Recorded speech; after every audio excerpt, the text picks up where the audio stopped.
മറ്റ് കലർപ്പുണ്ടാവില്ല. ഭഗവാന് തലവേദന വന്ന കഥ ഞാൻ എപ്പോഴും ഉദാഹരിക്കാറുണ്ട്.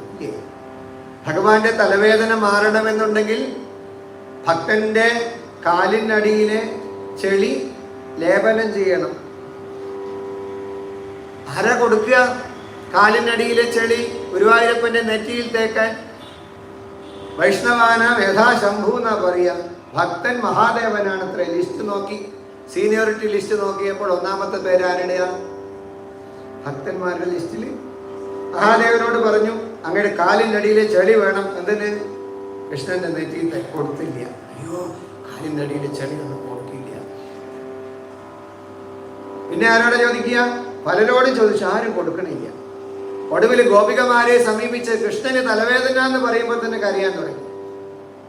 എന്താ വേണ്ടത്? മാറാൻ എന്താ വേണ്ടത്? കാലിനടിയിലെ ചെളി വേണം. 100 കാലം